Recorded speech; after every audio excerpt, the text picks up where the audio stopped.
여러분도 셀 모임 또 소그룹 모임을 하고 계시지만 저도 속해 있는 우리 소그룹 모임이 있습니다. 두 주에 한 번 정도 온라인으로 다른 지역에 있는 목사님들과 함께 만나서 우리 삶도 나누고 또 기도 제목 나누는 그러한 줌 소그룹이 있는데요. 저희 교회가 속해 있는 교단이죠. 이 교단 안에 함께 동역하는 귀한 목사님들이신데 저희 그룹의 멤버들이 참 재밌습니다. 멤버들이 다 비슷한 상황에 계세요. 비슷한 시기에 미국에 왔고 비슷한 기간 동안 부목사로 또 사역했고 비슷한 시기에 담임 목회 사역을 시작했고 그렇다는 것은 무슨 뜻이겠습니까? 시작한 지 얼마 안 돼서 모두 다 코로나를 겪고 있다. 그러니까 여러 가지 참 경험도 부족한데 이렇게 처음 당해보는 상황 속에서 좌충우돌하는 란 젊은 담임 목사들의 소그룹 모임이 있습니다. 상황이 비슷하기 때문에 모든 일 대화 나누는 것이 참 공감이 많이 되는데요. 한 번은 이런 주제를 놓고 우리가 이야기를 나눴습니다. 부목사로 사역할 때와 담임 목사로 사역할 때 제일 큰 차이가 무엇인가, 제일 좀 어려운 게 어떤 건가 하는 것을 나눌 때 모든 분들의 답이 다 똑같았습니다. 내가 결정을 내리고 내가 판단하고 거기에 대해서 책임을 져야 한다는 것이 가장 부담스럽고 가장 무겁다. 이것이 같은 그룹에 있는 모든 분들의 공통적인 의견이었는데요. 아무리 제가 느끼는 또 저희 그룹에서 우리 목사님들이 느끼는 그 새로운 리더로서의 부담감이 크다고 하더라도 아마 우리가 읽고 있는 이 여호수아라는 책의 주인공인 여호수아가 느꼈을 부담감, 그 어깨의 무게감, 이것하고는 비교할 수가 없었을 것입니다.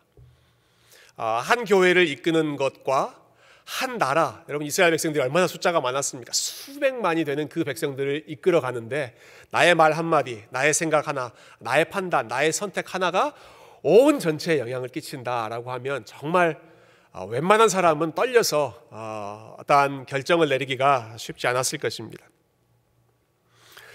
특히 여호수아의 선임자를 생각해 보십시오. 모세가 이끌었던 그 빈자리를 지금 여호수아가 채워야 되는 상황이잖아요. 그리고 모세도 하지 못했던 가나안 땅을 들어가는 일, 그것을 지금 여호수아가 해야 되는 상황이니까 얼마나 여호수아의 마음이 불안하고 두려웠겠습니까? 그것을 잘 아시는 하나님께서 우리가 지난 주일에 함께 본 말씀 기억하시죠? 여호수아에게 찾아오셔서 세 차례나 강하고 담대하라 격려해 주셨고, 그리고 분명한 약속을 주셨습니다. 네가 어디로 가든지 내가 함께 할 것이고 네가 밟는 모든 땅을 내가 너희에게 주겠다. 두려워하지 말고 걱정하지 말고 나가라. 이게 여호수아에게 주셨던, 우리가 지난 주일에 함께 나눴던 하나님의 약속이었습니다. 그래서 이런 말씀 드렸죠. 여호수아가 싸워야 할 싸움은 가나안에 있는 민족들과의 싸움이 아니라 하나님께서 주신 그 약속을 믿느냐 안 믿느냐의 싸움이었다. 하나님의 그 말씀에 가까이 할 것이냐, 그 말씀을 순종할 것이냐, 그렇지 않을 것이냐, 그 싸움이 여호수아에게 제일 중요한 싸움이었다 말씀드렸죠. 자, 오늘 본문을 보시면 이 말씀에 대해서 여호수아가 어떻게 반응했는지 잘 나와 있습니다. 우리 읽었지만 처음 시작하는 10절과 11절 말씀 한 번 더 같이 하나님 말씀 읽어보십시다. 10절과 11절입니다. 시작. 이에 여호수아가 그 백성의 관리들에게 명령하여 이르되 진중에 두루 다니며 그 백성에게 명령하여 이르기를 양식을 준비하라. 사흘 안에 너희가 이 요단을 건너 너희의 하나님 여호와께서 너희에게 주사 차지하게 하시는 땅을 차지하기 위하여 들어갈 것임이니라 하라. 아멘. 방금 읽은 본문은 그 여호수아의 반응을 보여주는데요. 이 내용을 생각하기 전에 지금 여호수아보다 앞서서 이스라엘을 이끌었던 모세의 부름받은 장면을 여러분 한번 떠올려 보시면 좋겠습니다. 시간을 좀 거슬러 올라가서 40년 전 모세가 하나님의 리더 부름받았을 때, 여러분 그때는 하나님께서 모세를 설득하는 데 시간이 많이 걸렸습니다. 출애굽기 3장, 출애굽기 4장 긴 내용이 하나님께서 모세를 계속해서 설득하고 또 설득해서 어떻게든 순종하게 만들려고 애쓰시는, 몸부림치는 그런 모습이었죠. 모세를 부르시고 네가 가라, 내 백성을 인도하라 하나님 말씀하셨을 때 모세의 반응이 어땠습니까? 내가 누구간데, 하나님 제가 어떤 존재인지 아시지 않습니까? 내가 어떻게 감히 저 엄청난 바로 왕과 맞서서 하나님 백성을 인도할 수 있겠습니까?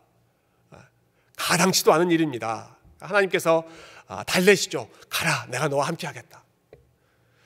또 모세가 질문합니다. 아니, 그럼 가면 사람들이 누가 너를 보냈냐라고 물어볼 텐데 그럼 제가 뭐라고 대답해야 됩니까? 하나님께서 스스로 있는 자가 너를 보냈다고 이야기해라. 그래도 모세가 굽히지 않습니다. 그래도 사람들이 안 믿을 겁니다. 내가 말하는 말 안 믿을 것입니다. 그래서 하나님이 또 이야기하시죠. 아니, 내가 믿게 할게. 의심하지 말고 가라. 그래도 굽히지 않습니다. 오 주님, 보낼 만한 자를 보내소서. 주님, 저는 말을 잘 못합니다. 저는 입이 둔한 자이기 때문에 이 일을 감당할 수 없습니다. 하나님, 다른 사람 보내십시오. 하나님이 화를 내시면서까지, 그리고 그를 대신해서 도와줄 아론까지 붙여주면서까지 계속해서 가라. 결국 모세가 그 말씀에 순종하기까지 시간이 굉장히 많이 걸렸습니다. 그런데 이 모세의 후계자인 여호수아는 다른 모습입니다.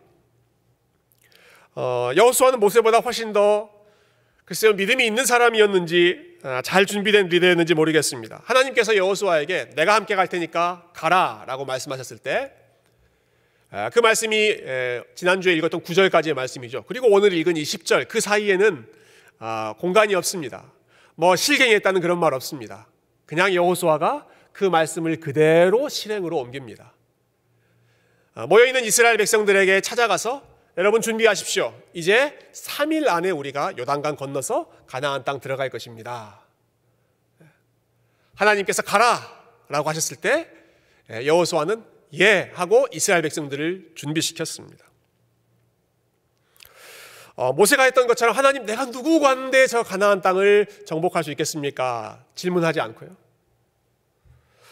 하나님께서 말씀하셨을 때 또 여호수아가 하지 않았던 일들도 또 있는데요. 사람들 불러 모아놓고 하나님께서 나에게 이런 말씀 주셨는데 여러분 의견은 어떻습니까?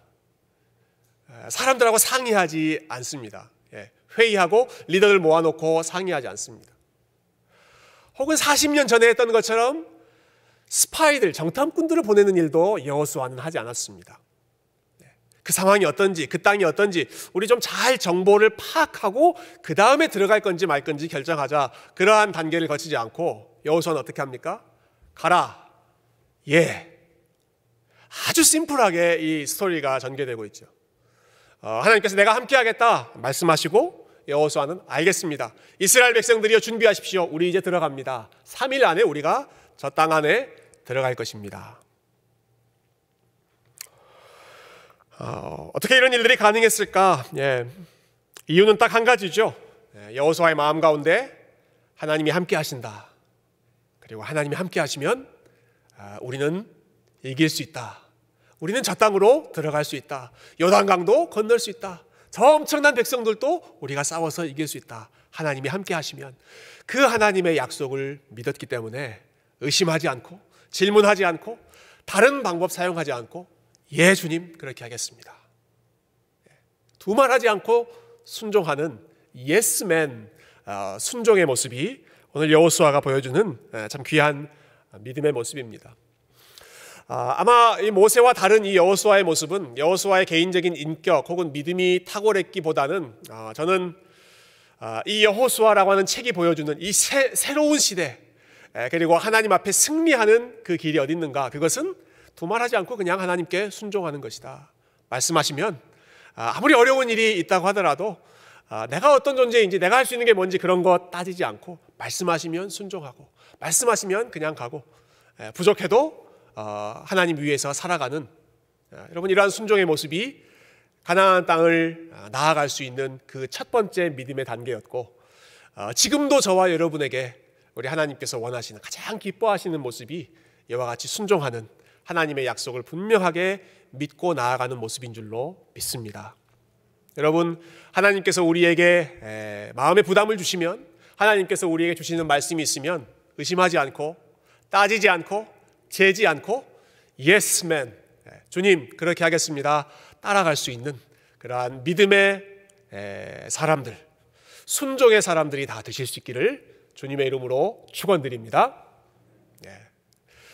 예스맨, 예스우먼, 순종하는 사람들이 되는 것, 그것이 승리의 첫 번째 길이었습니다. 이 아름다운 모습은 여호수아 한 사람에게서 끝나지 않고요, 오늘 본문에 보면 공동체 전체가 역시 하나님 앞에 예스라고 반응하는 그러한 순종의 공동체로 나타납니다. 지금 여호수아가 보여주는 반응도 참 놀랍지요. 의심하지 않고 사람들 앞에 나아가서 우리 3일 안에 건널 것입니다 선포하는 것도 놀라운데요. 근데 그 다음에 나오는 반응을 여러분 주목해 보시면 좋겠습니다. 여호수아가 이 이스라엘 백성들 전체에게 이 명령을 준 다음에 특별히 그 중에 어떠한 일정한 그룹, 특정한 그룹을 찾아가서 그들에게 더 구체적인 지시를 내립니다. 그 내용이 12절부터 시작됐는데요. 12절 제가 먼저 읽어보겠습니다. 여호수아가 또, 그러니까 전에 했던 것 말고 또다시 찾아가는 것이죠. 또 루벤 지파와 갓 지파와 므낫세 반 지파에게 말하여 이르되, 세 지파의 이름이 지금 등장하고 있죠. 루벤, 갓, 므낫세. 이스라엘의 지파, 여러분 몇 개의 지파가 있었습니까? 이스라엘에 12개 있었죠. 그 12지파의 이름이 어땠습니까? 네, 저도 잘 기억이 안 납니다. 루벤부터 시작하긴 하는데 다 외우라고 하면 순서만 헷갈리고 그럴 겁니다. 이름을 다 기억하는 것보다 이스라엘에 12지파가 있었다. 근데 지금 그 중에서 지금 세 지파에게 여호수아가 찾아가서 명령을 내리는 건데요. 왜 이 사람들에게 따로 이야기를 하는가? 이 사람들이 다른 사람들하고는 특별한 위치, 특별한 상황에 지금 있었기 때문에 그렇습니다. 어떤 상황이었는지 이 배경을 위해서 여러분 지도를 하나 제가 보여드리고 싶은데요.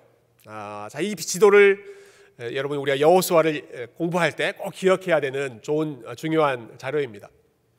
이 지도는 지금 이스라엘의 그 12지파들이 나중에 그 가나안 땅에 정착하게 된 그 지도입니다. 어디를 차지했는지를 보여주는데, 제 가운데를 보시면 그 파란색 선이 위에서부터 아래로 내려가는 거 있죠. 그게 무슨 강입니까? 요단강이라고 제가 정답을 보여드렸습니다. 화살표로. 이 강이 요단강입니다. 위에서 아래로 내려가는.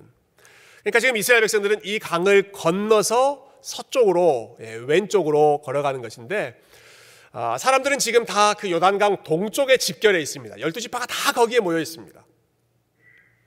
근데 그 오른쪽에 보면 세 지파의 이름이 나오죠. 루벤, 갓, 므낫세 2분의 1, 므낫세 반이라고 하는 말은 므낫세 절반, 숫자가 많았기 때문에 절반이 이쪽에 먼저 자리를 잡았는데요. 그런데 이 세 지파는요, 지금 이 여호수아가 시작될 때 이미 그곳에 정착한 상태였습니다. 이미 그곳에서 열심히 싸워서 전쟁에서 승리하고 자기 이름으로 자기 땅을 기업으로 받았습니다. 그 사람들에게 여호수아가 지금 개인적으로 찾아가서 당신들은 앞으로 이렇게 하십시오 라고 부탁하는 내용이 지금 오늘 본문의 중요한 부분인데, 뭐라고 여호수아가 말했는지 우리가 말씀을 통해서 한번 확인해 보도록 하십시다. 여러분 14절과 15절 한번 보시겠어요? 14절과 15절은 이 동쪽에 있는 세 지파에게만 주시는 명령인데요. 같이 한번 읽어봅시다. 14절 15절 시작. 너희의 처자와 가축은 모세가 너희에게 준 요단 이쪽 땅에 머무르려니와 너희 모든 용사들은 무장하고 너희의 형제보다 앞서 건너가서 그들을 돕되 여호와께서 너희를 안식하게 하신 것 같이 너희의 형제도 안식하며 그들도 너희의 하나님 여호와께서 주시는 그 땅을 차지하기까지 하라. 그리고 너희는 너희 소유지 곧 여호와의 종 모세가 너희에게 준 요단 이쪽 해 돋는 곳으로 돌아와서 그것을 차지할지니라. 아멘. 어떤 명령인가? 아주 어려운 요구를 지금 하고 있어요. 이 세 지파, 이미 지금 요단강 동쪽에 자리를 잡고 정착해 있는 그 사람들을 향해서 당신네들은 지금 땅을 얻었습니다. 당신들 이름으로 안식을 누릴 수 있는 그러한 땅을 얻었습니다. 그러나 다른 형제들은 이제 전쟁을 시작해야 됩니다. 강 넘고 서쪽으로 가서 열심히 싸워서 자기 기업을 얻어야 되는데, 여러분들이 지금 땅 얻었다고 해서 뒷짐지고 있지 말고 다른 지파들 싸울 때 같이 건너가서 싸우십시오. 그런데 그냥 싸우는 것이 아니라 14절에 보니까 모든 무장한 사람들이 여러분의 형제들보다 더 앞서가서, 다른 지파들보다 더 앞서가서 먼저 싸우고 최전선에서 수고하고, 그리고 나서 다른 나머지 9지파 사람들이 다 전쟁을 마무리하고 안식을 얻게 되면, 자기 땅을 얻고 정착하게 되면, 그때 여러분들은 다시 강 건너서 동쪽으로 오십시오. 여러분에게 주신 그 안식의 땅으로 다시 돌아와서 그때 비로소 여러분들은 안식을 누리십시오. 이 명령을 지금 세 지파 사람들에게 하는 것입니다. 여러분, 어떤 상황인지 지금 정리가 되셨어요? 예. 반응은 없지만 지금 머릿속으로 지금 다 정리하고 계시죠? 예. 오른쪽에 세 지파, 왼쪽에 9지파, 다 정착한 지파. 여러분, 이 사람들이 얼마나 지금 쉴 수 있는 상황입니까? 40년 동안 광야 헤매면서 나그네 생활하다가 이제 드디어 자기 땅 얻고 자기 지역에서 정착하고 안정적으로 자리 잡을 수 있는 상황입니다. 근데 그 상황에 이 여호수아가 명령하는 것입니다. 여기 있지 말고 함께 건너가서 싸워주십시오. 그리고 다른 사람들이 다 쉼을 얻을 때 그 다음에 여러분들은 돌아와서 정착하십시오. 여러분, 이 명령이 이 사람들에게 어떠한 의미였을지 우리가 조금 더 자세히 한번 생각해 보면 좋겠습니다. 말씀드렸던 것처럼 이 사람들은 이미 지금 땅을 얻었다고 했습니다. 그러니까 굳이 고생할 필요가 없는 상황입니다. 위험을 감수할 필요가 없는 상황이죠. 다른 지파 사람들은 열심히 노력해야 됩니다. 열심히 싸우고 수고해야 됩니다. 그래야 그들이 그 노력의 대가로 땅을 얻을 수 있기 때문에, 선물을 얻을 수 있기 때문에 열심히 수고하고 용맹스럽게 싸워야 하는 현실이지만, 여러분, 지금 이 세 지파는 그럴 필요가 없습니다. 그리고 이 사람들은 건너가서 열심히 다른 지파, 다른 형제들하고 싸운다고 해서 그 싸움의 결과물로 본인들이 땅을 얻는 것도 아닙니다. 자기들이 열심히 수고한다고 해서 자기들 이름으로 땅을 얻는 게 아니라, 자기들이 열심히 수고하면, 다른 사람들 앞에서 열심히 싸워주면 그 다른 사람들이 땅을 얻게 되는 그런 상황입니다. 수고한다고 해서 대가가 주어지는 것이 아니죠. 결국은 고생해서 다른 사람에게 유익을 주는, 그것이 지금 이 사람들이 처해 있던 상황입니다. 그것뿐이겠습니까? 여러분, 이 명령을 따르려면 이 사람들이 치러야 할 대가, 감수해야 할 위험이요, 이만저만이 아닙니다. 14절에서 여호수아가 이렇게 지시하죠. 너희의 처자와 모든 가축은 여기에 남겨두고, 너희의 처자, 너희의 가족, 여러분들의 가족은 여기 남겨놓고, 여러분들의 가축, 이스라엘 백성들에게는 가축이 재산입니다. 그 소유의 전부입니다. 그것들은 다 여기에 남겨놓고 여러분들만 건너가서 싸우십시오. 얼마나 황당한 명령입니까? 여러분, 가족들 다 뒤로 하고 떠났을 때 이 사람들이 비어있다, 이 자리가 지금 빈자리가 되었다라는 소식이 주변에 들리면 금방 다른 사람들이, 다른 민족들이 쳐들어와서 빼앗으려고 하는 것, 그것이 그 당시의 일반적인 문화 아니었겠습니까? 그런 위험을 지금 감수하면서 여호수아가 강을 건너서 다른 지파들을 위해서 싸워주십시오, 지금 이런 명령을 내리고 있는 것이죠. 여러분, 우리가 이 세 지파의 상황이었다면 여러분, 저와 여러분이 어떻게 반응했을까요? 우리에게 열심히 다른 사람을 위해서 희생하십시오, 헌신하십시오. 근데 그렇다고 해서 여러분에게 대가가 주어지는 건 없습니다. 대신 여러분의 가족들, 여러분의 재산을 여기 남겨놓고 언제 끝날지 모르는 그 전쟁에 참전하십시오 라는 명령이 떨어진다면 우리는 어떻게 그 명령에 반응했을까? 예스라고 말하기가 참 어려운 상황이죠. 순종하고 건너가기가 무척이나 힘든 상황입니다. 참 놀라운 일이 이어집니다. 16절과 17절, 우리 마지막 본문을 한번 보십시다. 16절과 17절 같이 한번 읽겠습니다. 시작. 그들이 여호수아에게 대답하여 이르되 당신이 우리에게 명령하신 것은 우리가 다 행할 것이요 당신이 우리를 보내시는 곳에는 우리가 가리이다. 우리는 범사에 모세에게 순종한 것 같이 당신에게 순종하려니와 오직 당신의 하나님 여호와께서 모세와 함께 계시던 것 같이 당신과 함께 계시기를 원하나이다. 어떻게 반응합니까? 예스! 함께 가겠습니다 라고 반응했습니다. 당신이 우리에게 가라고 한 그 지역 어디든지 우리가 앞장서겠습니다. 우리의 가족을 여기 남겨놓는 그러한 위험이 있다고 하더라도 우리가 이 말씀에 순종하겠습니다. 열심히 수고하고 나서 우리에게 돌아오는 현실적인 대가가 아무것도 없고 결국은 다른 형제들, 다른 지파들이 유익을 얻는 것에 우리가 희생한다고 할지라도 그래도 따라가겠습니다. 여호수아가 앞에서 보여주었던 순종도 참 대단한 순종이지만 다른 형제들이 먼저 안식을 얻도록 수고해주고 우리의 안식은 그 다음에 우리는 누리도록 하겠습니다 라고 결단하는 이 세 지파의 공동체적인 헌신, 순종도 저는 어찌 보면 여호수아보다 훨씬 더 뛰어난 그러한 순종의 모습이라고 생각합니다. 어떻게 이런 반응이 가능했을까? 어떻게 이 말씀에 순종할 수 있었을까? 그 원인은 역시 똑같습니다.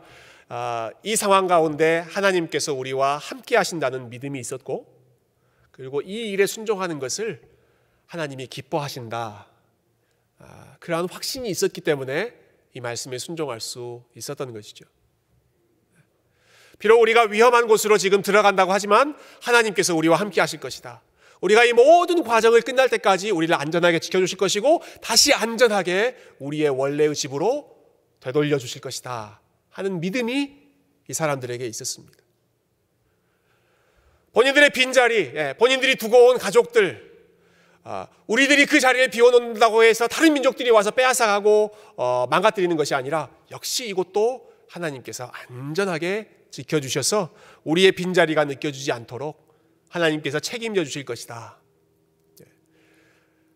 본인들과 함께 하시는 하나님, 두고 간 가족들 모든 것과 함께 하시는 그 하나님을 이 민족, 이 지파, 세 지파 사람들이 분명하게 믿고 바라봤기 때문에 이 쉽지 않은 도전 앞에서 이 말씀과 지시사항 앞에서 라고 순종하고 따라갔던 것이죠.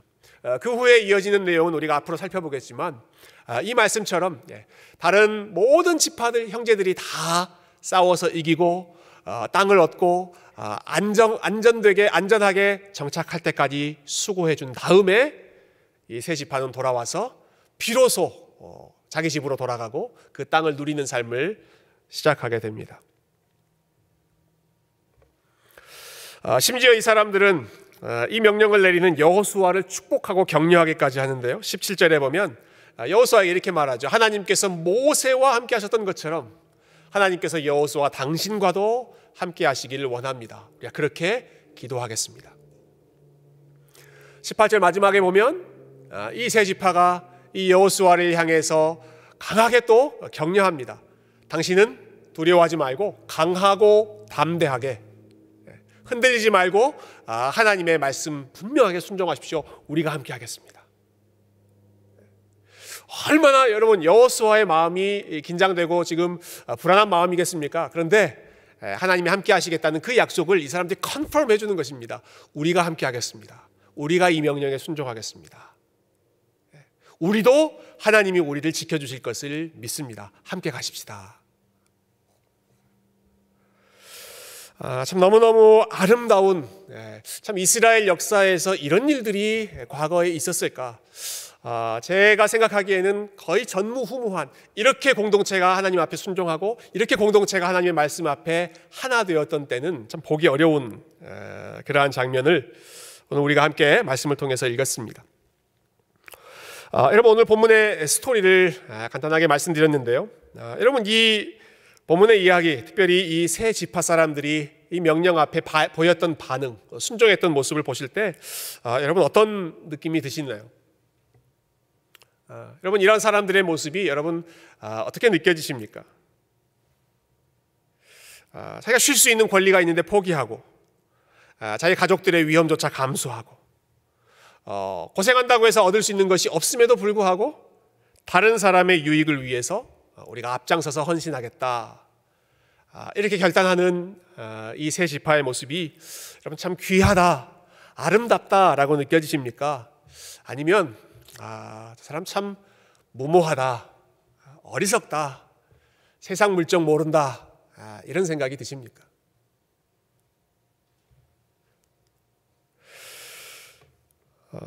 이렇게 희생하고 이렇게 수고하는 삶, 내가 직접 그렇게 살기는 어렵다고 하더라도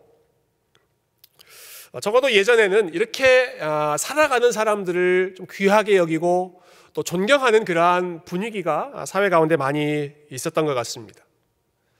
한 나라의 안전을 위해서 위험한 전쟁터로 자원해서 나가는 군인들, 가서 부상을 입기도 하고 심지어는 생명을 잃기도 하고 그런 위험천만한 곳을 자원해서 가는 그러한 사람들을 이 시대는 영웅이라고 생각했습니다. 저는 그런 시대를 살지 않았지만 한국 그 한참 산업화일 때, 어려울 때 여러분 가족들 모두가 다 교육을 받지 못했기 때문에 그 가족들 중에, 형제들 중에 희생하시는 분들이 있지 않았습니까?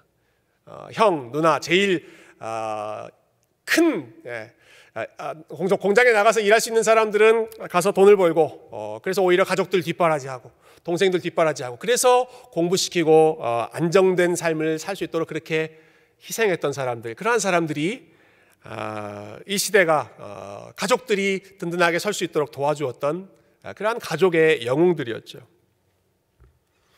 교회 역시 마찬가지입니다. 교회를 위해서 수고하고 다른 성도들을 위해서 물질을 나누고 시간을 나누고 온 힘을 다해서 헌신하면서 나의 유익보다 공동체 전체 하나님 나라의 일을 힘썼던 사람들, 여러분 이 사람들이 참 귀한 믿음의 선배로 존경받는 사람들이었습니다. 그러나 안타깝게도 점점 우리가 살아가는 시대는 다른 사람을 위해서 자기 삶을 포기하고 자기 삶을 희생하는 이러한 헌신의 모습을 귀하고 존경스럽게 보기보다는 점점 더 냉소적으로 보는 경향이 많습니다. 어떤 사람들은 이렇게 생각하죠. 아니 자기 앞가림도 못하면서 다른 사람 챙기는 어리석은 일들을 하고 있다, 이렇게 비웃기도 하고요. 그렇게 다른 사람들 뒤치다꺼리 해봤자, 열심히 도와줘봤자 남는 것 하나 없다. 결국 그 사람들 아무것도 당신의 수고를 인정해주지 않을 것이다. 이렇게 비아냥대는 목소리들도 있습니다. 차라리 그 시간에 다른 사람 도와주지 말고 다른 사람 일 챙기지 말고 당신 일, 자기 앞길 챙기는 것이 훨씬 지혜롭고 세상을 잘 살아가는 방법이다. 이렇게 충고하는 그런 사람들도 있죠.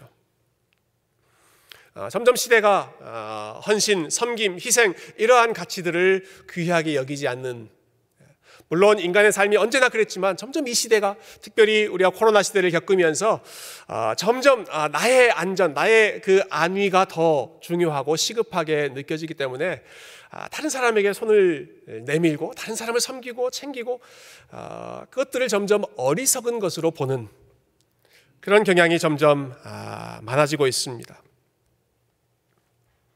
여러분, 그러나 우리가 이 말씀을 통해서 다시 한번 기억하고 우리 마음에 새겨야 할 사실은, 사람들이 어떻게 바라보고 어떻게 생각하든지 간에 여러분, 우리 하나님은 이러한 삶을, 다른 형제들의 안식을 위하여 자기들의 안식을 뒤로 미루고 그들을 위해서 먼저 수고해주는 이러한 삶을 우리 하나님은 가장 기뻐하시고 가장 귀하게 보시고 그들의 수고와 그들의 땀과 그들의 눈물을 절대로 잊지 않고 기억하시는 분인 줄로 믿습니다.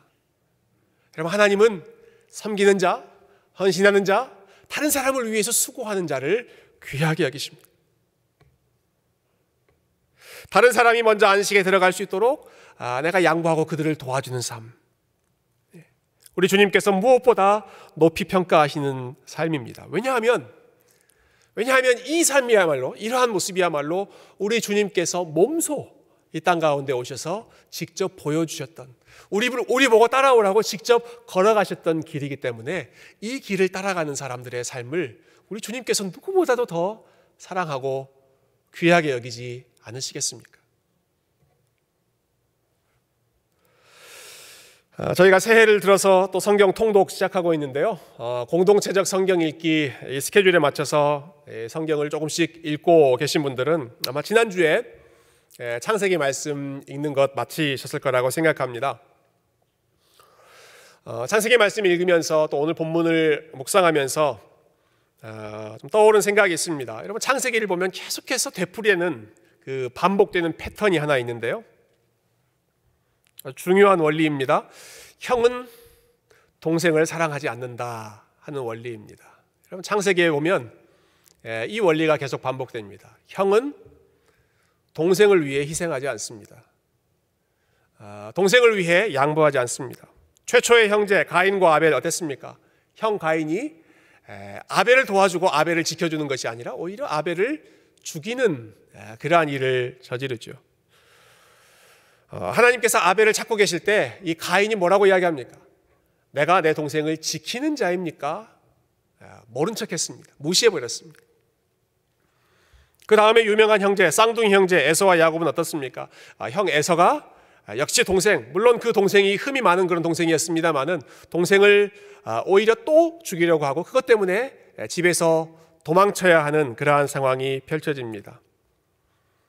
야곱의 12아들, 이스라엘의 12지파의 조상이라고 하는 이 아들들의 모습은 정말로 가관이었죠. 10명의 형들이 작당해서 11번째 그 동생이었던 요셉을 질투해서 팔아넘기는, 그리고는 아버지에게는 찾아가서 동생이 죽었다라고 거짓된 보고를 하는, 여러분 그것이 창세기에 계속 나오는 패턴입니다. 형은 동생을 신경 쓰지 않고, 형은 동생을 도와주지 않고, 형은 동생의 안식을 위해서 희생하지 않고 오히려 동생의 권리를 빼앗으려고 하는 것이 형들의 모습이었고, 여러분 이것이 창세기가 우리에게 보여주는, 죄인들이 보여주는 그러한 악순환의 모습을 계속해서 대표적으로 보여주고 있는 것입니다.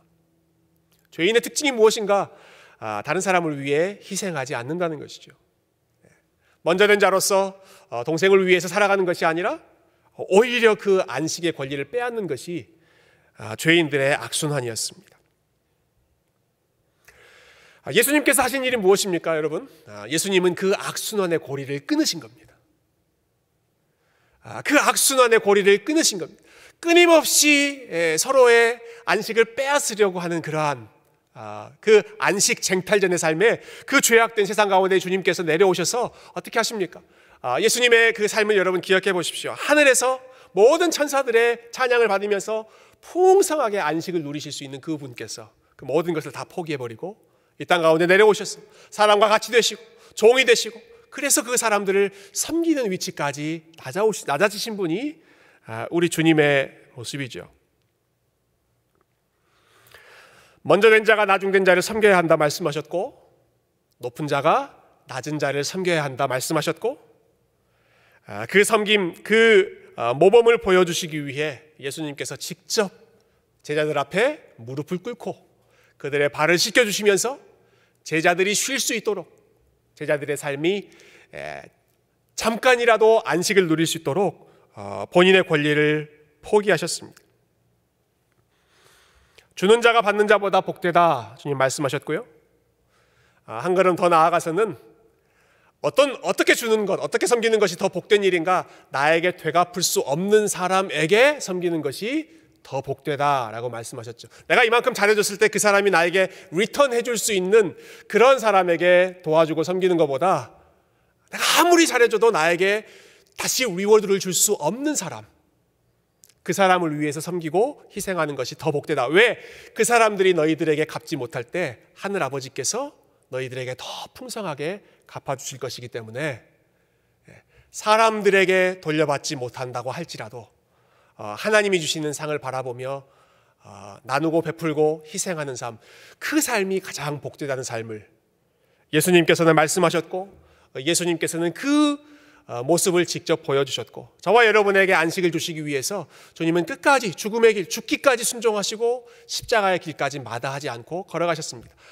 본인의 안식을 포기하며 저와 여러분의 안식을 선물로 주시는 삶이 우리 주님께서 보여주셨던 구원의 원리, 진정한 형의 모습 보여주셨던 것이죠. 그래서 우리 주님께서는 우리 주님을 기억하고 주님께서 걸어가신 그 길을 뒤따라 순종하는 사람들, 나의 안식보다 다른 사람의 안식을 더 귀하게 여기는 사람들을 우리 주님께서 높이 생각하시고 그들을 사랑하시고 그들을 기억하시고 그들을 인정해 주시는 줄로 믿습니다. 사랑하는 성도 여러분, 여러분의 삶을 통하여 여러분의 주변에 있는 사람들이 안식을 누리실 수 있기를 주님의 이름으로 축원드립니다. 여러분이 있는 곳이, 여러분의 가정이 여러분 때문에 다른 가족들이 쉼을 얻고, 여러분이 있는 그 현장이 나 때문에 다른 사람들이 쉴 수 있는 그러한 여유를 얻게 되고, 그리고 여러분이 섬기고 있는 그러한 공동체, 이미 많은 분들이 이 주님의 몸된 교회를 섬기기 위해 헌신하고 봉사하시는 것 너무너무 아름다운 모습인데, 여러분 우리 주님께서 그 모습을 귀하게 여기시고 다른 사람들은 알아주지 못한다고 할지라도 우리 주님께서 그와 같이 겸손하게 자기를 낮추는 삶 기쁘게 보시기 때문에 우리 주님 사랑하는 마음으로 주님께서 저와 여러분에게 안식을 주셨던 것처럼 다른 사람들에게 안식을 흘러보내는, 여러분 이것이 얼마나 힘든 일입니까? 내 짐도 무거운데 다른 사람의 짐까지 지고, 내가 쉴 수 있는 시간도 부족한데 다른 사람의 쉼을 위해서 헌신한다는 것 얼마나 어려운 일입니까? 우리의 본성으로는 할 수 없는 일이지만 그러나 주님께서 우리에게 은혜 주시면 우리 안에 계신 성령님께서 그 예수 그리스도의 마음을 끊임없이 우리에게 가르쳐 주시면 이번 한 주도 저와 여러분이 다른 사람을 안식으로 이끄는 그러한 복된 아름다운 섬김의 삶에 귀하게 쓰임받을 수 있을 줄로 믿습니다. 우리 주님 사랑하는 마음으로 섬김의 자리를 떠나지 않고 나를 통하여 다른 사람들이 안식을 누리는 이 귀한 주님의 제자의 삶에 헌신하실 수 있기를 존귀하신 주님의 이름으로 축원드립니다. 함께 기도하겠습니다.